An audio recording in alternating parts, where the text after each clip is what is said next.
What up YouTube, it's your boy Jerdo, back in here with another new video. And I know it's been a while, but I'm back and I'm better. But today, I got a video that I've been preparing for all year. Actually me and the guys with the Forward Podcast actually just made a new video about this. Go check that out down below in the description. I uploaded it probably the same time I'm gonna upload this. It's that time of year. It's time for the top 10 albums of the year. And again, this is my opinion, my personal opinion. If you don't agree, I don't really care. But if you do, that's cool. Drop a comment down below with your top 10. But here goes mine. Starting at number 10, Schoolboy Q, Crash Talk. Crash Talk, while I like the project, it was some elements missing from it that kept it from feeling complete to me. Like, don't get me wrong, songs like Num Num Juice and like Die With 'Em Into Crash and like Black Folk, those songs, like those are like standout points for the album for me. But I feel like even though those songs were great, they didn't really scream out full complete album to me, if that makes sense. With that being said, that's why I had to put it so high on my list. It was a good album, but after the wait we had to sit through for the album, I don't think it was worth the 3-year wait. But it was still a very enjoyable album. But yeah, my number 9 album of the year, AI Youngboy 2. Now, if any people who are old heads when it comes to music, they probably looking at me like, Youngboy, NBA Youngboy. Well, Youngboy's album slapped hard as fuck. Now, when you listen to Youngboy, you're not listening for lyrics. You're not listening for anything revolutionary in a song. What you're listening for is that pain and that hard shit. So this album, if you haven't given it a listen and you want something that slaps almost consistently through the entire album, actually, let me pull this up so I can describe this for real. Cause me, when I get an album, instead of like skipping songs, I listen to the album maybe 2 to 3 times through, and then I literally delete the songs I don't like from it and then have it form as a playlist from that. Out of 18 songs, 11 of them hoes stayed on my track list.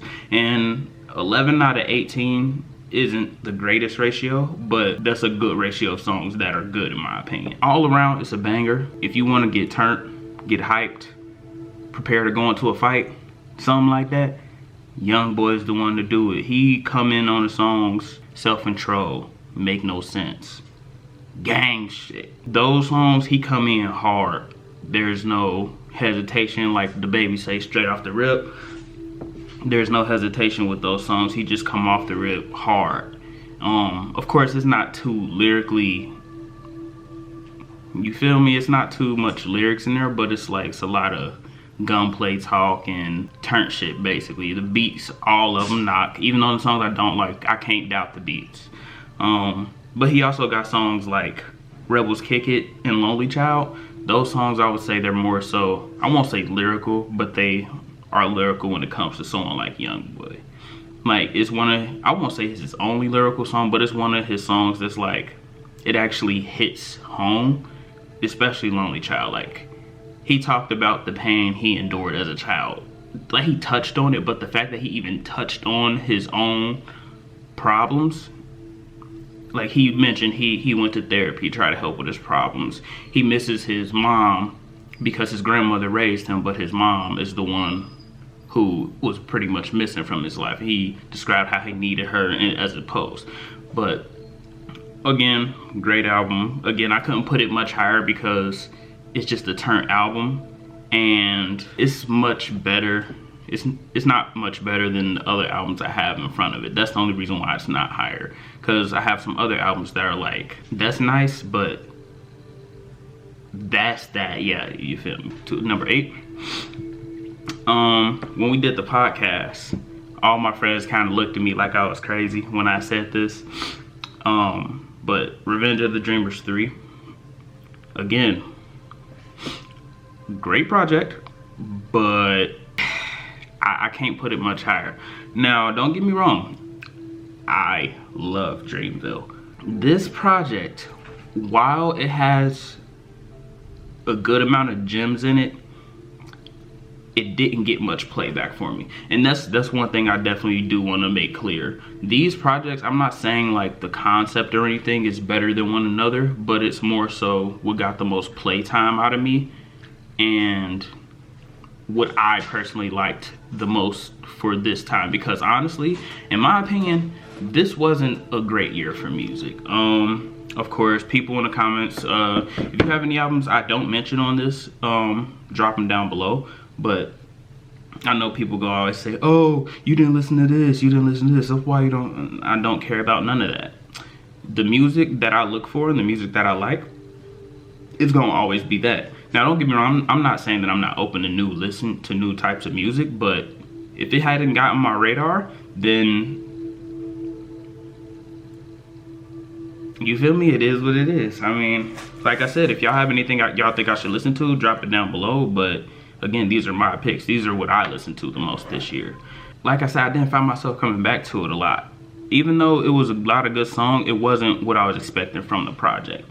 See, the project, it was promoted as like this big thing. All these other artists, which it did bring a whole bunch of other artists, shed light on a bunch of artists. I won't say I was disappointed, but like, I was expecting a different tone. But that's my fault because Dreamville stuck to what they always have done. It's just they added more people to help with what they were doing. And again, I love the project. It's great songs, Under the Sun, Down Bad. You really want to get into it, Sleep Deprived. Sacrifice is my personal favorite. Middle Child, of course, which is up for a Grammy. I wouldn't be mad if it won, but I'm not gonna hold you. I'm calling it now. The baby gonna win for Suge. Like my friends, again, they keep saying like, oh, well, one of my friends specifically always talking about how J. Cole deserved one. He do deserve one. And Middle Child's a great song. I love it. But do I think it's gonna beat Back in the Mail, it's gone. She like how I smell alone. I just had a deal alone. Yeah, I don't think it's gonna beat that. I really don't. Because how big of a hit Middle Child was, Suge was playing parties. Middle Child not getting played in parties unless you at a chill spot or a bar. Number 7. I like this person a lot. He's one of my favorite of the new artists in this generation. He's definitely like up there for me, and that has to be my guy. Trippie Redd at number 7 with A Love Letter to You 4. Y'all thought I was gonna say exclamation point. That shit trash. But anyway, A Love Letter to You 4, it just keeps up the pace with the I Love Letter to You series, and I feel like this might be the best. Personally, if you disagree, that's great. My opinion, drop it below in the comments. I'll read them, I'll respond. But A Love Letter to You 4, honestly, out of 21 songs, I'm keeping 16 of them. That's how much I mess with Trippie Redd. I like the styles he came with on each song. Each song was different, but not too far away from him. It stayed true to himself, and that's what I like the most about the project. It stayed trippy while keeping the components I like. It's just a number of songs in there that I like, cause it just shows different sides of Trippie. But songs like Who Needs Love, that's like the first actual song off the project, because the first song is technically like a little intro. So 16 out of 20 songs for real, which is even better ratio. Who Needs Love, the way the guitar riffs in the song and the way Trippie comes in vocally is a great intro, in my opinion. Then of course he has his rap songs. He has a song featuring Youngboy. Hate Me is fire because they both have their crooning pain sound, but it's different and it complements each other greatly, honestly. That's just a few songs I like off of there, but I like the whole project. The way it flows, it's great to me. It even has a song with Juice WRLD, R.I.P. Juice WRLD. Unfortunately, he passed earlier this year. But Six Kisses Nice. I'll just be going all day talking about each of these songs.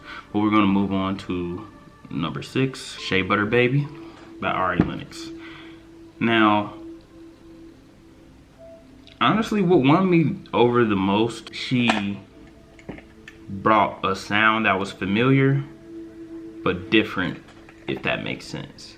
So one thing I hear in her music is I hear a vague similarity. Well, actually, not even vague, a great similarity to Erykah Badu. And I like how Ari describes her voice as imperfect but pretty, because that's exactly what it is. You can hear like the cracks and creaks in her voice, but you can hear the soul behind what she's saying. You can hear how much work she put into the words and how much time she actually takes with her art. And that's something like I can honestly appreciate, because not only did I listen to this a lot on my own time, but like it's a really nice project. If you haven't listened to it, please do. No offense to all the Summer Walker fans, but I don't see it. Y'all be geeking over people like that, and y'all leave out people like Ari, but that's none of my business. To number 5, off rip, me and my friends are going to see this guy perform in February, and that's YB and Cordae with The Lost Boy. Now, The Lost Boy,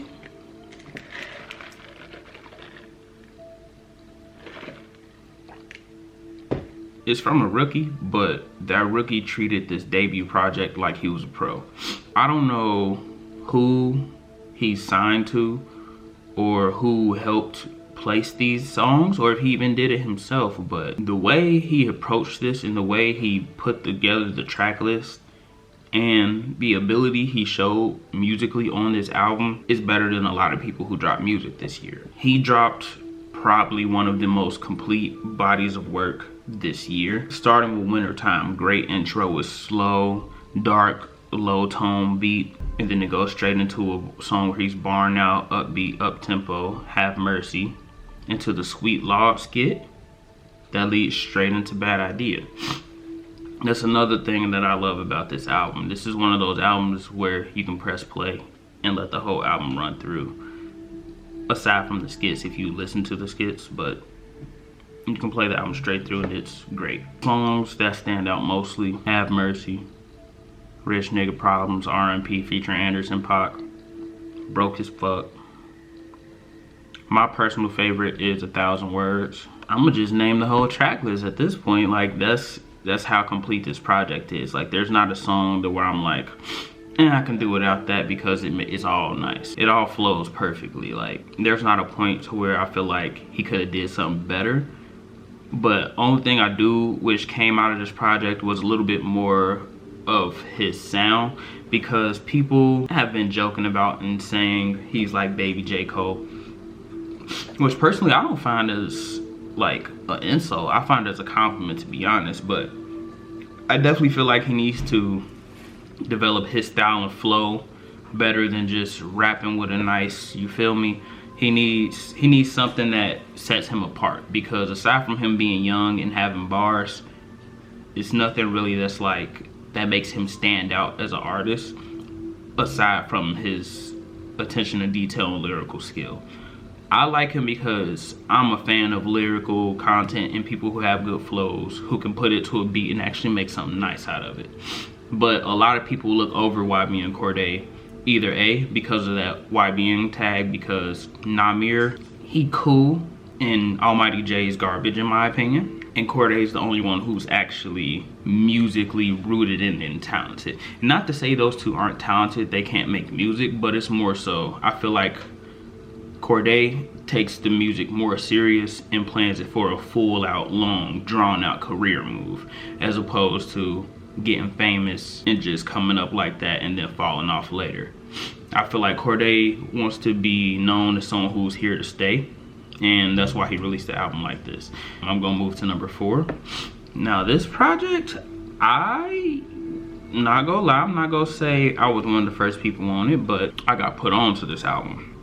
I don't remember who put me onto this project. I'm glad they did. And that project is Chasing Summer by none other than Sir. He signed a TDE. If you don't know, now you know, nigga. Stop it. I'm trying to think of a way to describe this, honestly.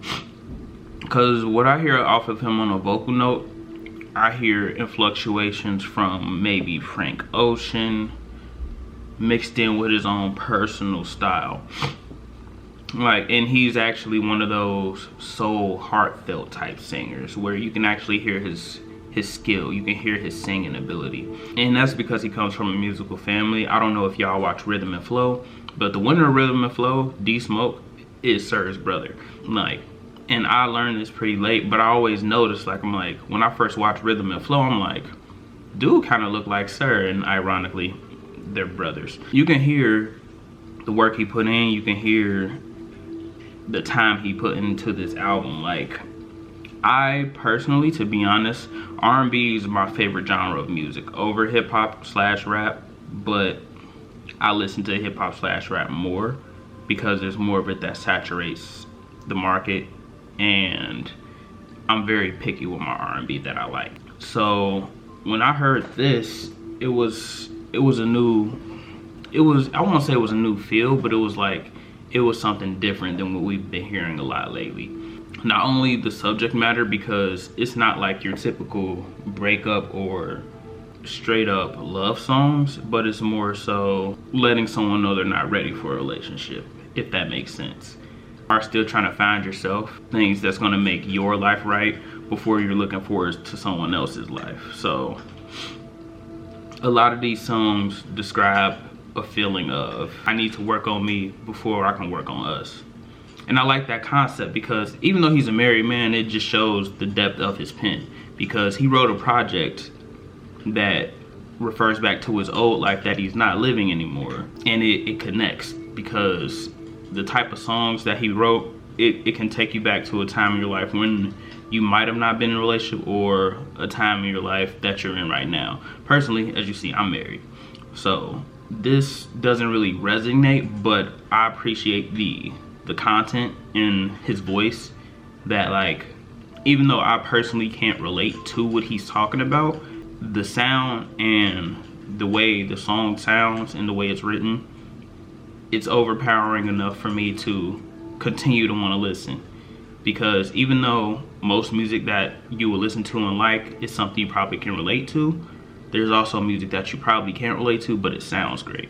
And that's one of these type of projects. My favorite song personally is probably That's Why I Love You, featuring Sabrina, what's her last name? Featuring Sabrina Claudio. The back and forth those two had, amazing. LA Lisa to Fire, amazing. Transitions on this were on fleek. He got a song featuring Kendrick, going into John Redcorn. Again, if I tell you the songs I like on these albums, I'm just gonna tell you the track list, and that's one thing that, like, that just, like, lets you know how much I like some of these songs.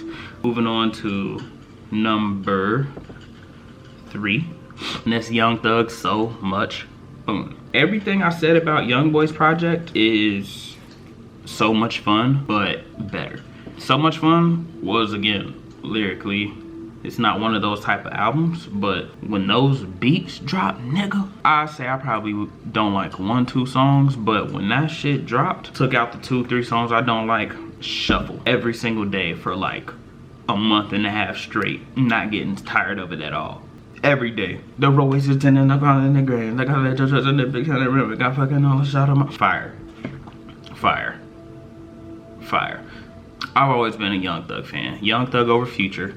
Period. You don't agree, I'm sorry. Comment why you don't, but Young Thug's better than Future. Don't at me or at me. I don't care. So Much Fun's fire.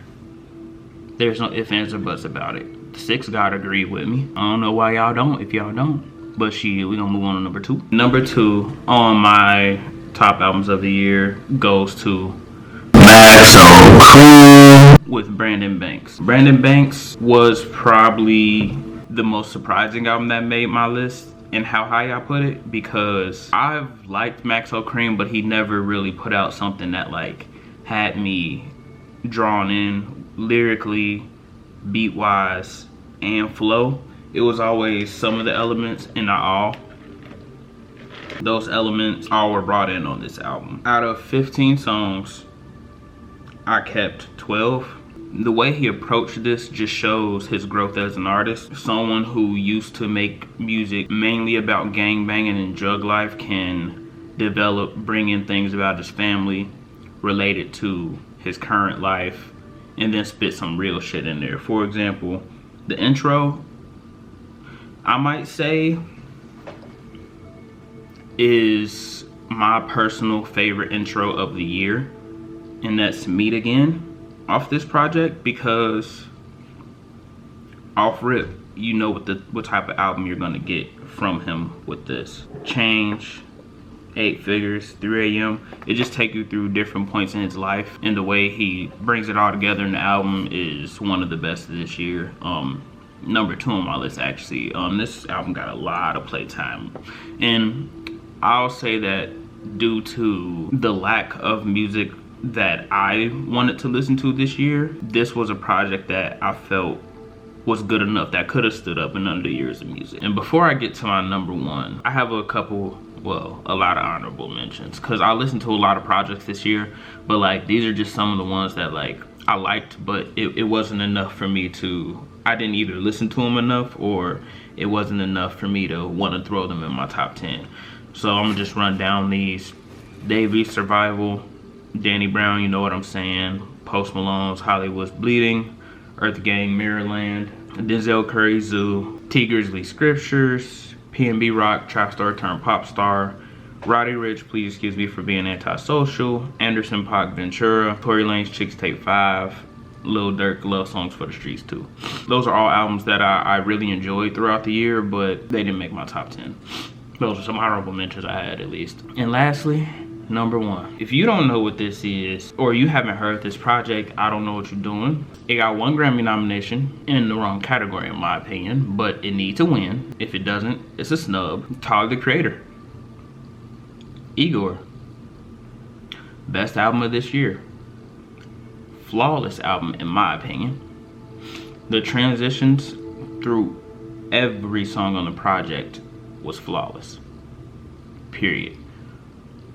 And the best thing about this album, it was something completely different from the climate that we get today. It was very personal to Tyler. He worked on the production all by himself. Sonically, nothing was touching it, and this is instantly, after just couple months of being out, instant classic. There's no debating it. This is automatically a classic album, because the impact this had and the amount of work you can hear in it is unmatched this year. And if you disagree, I don't know what to say to you. I don't know who you can say had a better album than Igor, but Igor is number 1. Thank you everyone for watching this video. It's been a while since I uploaded. School and work full time ain't no joke. It takes a lot of my time, and when I do get free time, to be honest, I'll be on the game. One of my new goals for this year is I'm going at least try to have something put up once at least every 2 weeks, at the very least, because I want to get more consistent, because I do want to make YouTube videos, but it's like it's hard to find motivation.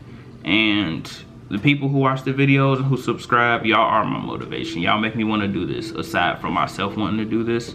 But when you're starting out on YouTube, it's kind of discouraging when, of course, you put up something like, okay, I worked this hard on it, it should do numbers, and you get like 100 views. I'm trying to change my mindset into, instead of I got 100 views, to I got 100 views, let's go, let's push for 200, let's push for 3, let's push for 4. And I think I need to get more consistent with that and be more serious about that, to be honest. But happy holidays, everyone. I'm not sure if I'm gonna upload this video before New Year's or after New Year's, maybe the 1st or before, depending on my mood, you feel me. But again, thanks for watching. More hair videos coming, more music reviews, more everything's coming. I'm really trying to do this. 2020, let's see, the goal for 2020 is 2,000 subscribers. I feel like I could do that. I feel like I can manage to do that as long as I stay consistent. And I'm gonna need y'all help too. drop down in the comments. My subscribers, contact me. If you want to see a new video, let me know, and I will upload that for y'all. But again, thanks for watching. Happy holidays. I'm back and I'm better. It's been your boy Jerdo, and we out.